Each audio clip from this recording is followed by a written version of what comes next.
வணக்கம். லதா காமாட்சி நெல்லை போஜன். இப்போ என்ன ரெசிபி பண்ண போகிறோன்னா ஈவினிங் ஸ்நாக்ஸு நேந்திரம்பழம் சிப்ஸு. அது எப்படி பண்ணுறதுங்கிறது ஒன்று ஒன்றா பார்ப்போம். அதுக்கு 3 நேந்திரம்பழம் எடுத்திருக்கேன். இப்போ தோலை உரிச்சிட்டு பழத்தை கட் பண்ணுறதை காமிக்கிறேன். காரத்துக்கு பச்சை பயிறு சுண்டல். பழம் ஸ்வீட்டு கொஞ்சம் காரமும் சேர்ந்து தான் இருக்கும். இது காரத்துக்கு பச்சை பயிறு சுண்டல் டீ. பழத்தை தோல் உரித்து எடுத்தாச்சு. இப்போ கட் பண்ணிக்கலாம்.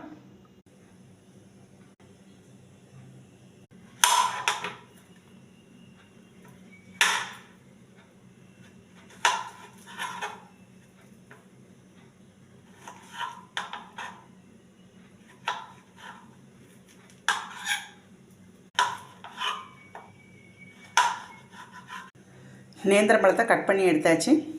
இந்த மாதிரி நீல நீல துண்டாக கட் பண்ணி எடுத்துக்கோங்க. இதோட மஞ்சப்பொடி, மிளகாப்பொடி, பிஞ்சு உப்பு, ரவா, சோள மாவு இது தேவையான அளவு சேர்த்துக்கோங்க. நான் இதுக்கு 1/4 டீஸ்பூன் மஞ்சப்பொடி, 1/4 டீஸ்பூன் மிளகாப்பொடி, பிஞ்சு உப்பு, 2 ஸ்பூன் ரவை, 4 ஸ்பூன் சோள மாவு எடுத்துருக்கிறேன். இப்போது இந்த பழத்தில் போட்டு மெதுவாக பிரட்டுங்க. உடையாத அளவுக்கு மெதுவாக பிரட்டணும். பிரட்டிட்டு காமிக்கிறேன். எல்லாத்தையும் கலந்து விட்டுக்கலாம். மஞ்சப்பொடி, மிளகாப்பொடி, ரவை, சோள மாவு எல்லாத்தையும் மெதுவாக கலந்து விட்டுக்கணும். உடஞ்சிராமல் கலந்து விடுங்க. பழத்தை நல்லா உடையாத அளவுக்கு பிரட்டி எடுத்தாச்சு. இங்கே ஸ்டவ் ஆன் பண்ணி எண்ணெய் சட்டி வச்சாச்சு. கொஞ்சம் எண்ணெய் சூடானோன்னு போட்டு எடுக்கிறதையும் காமிக்கிறேன். எண்ணெய் நல்லா காஞ்சிருச்சு. இப்போ போட்டு எடுத்துடலாம்.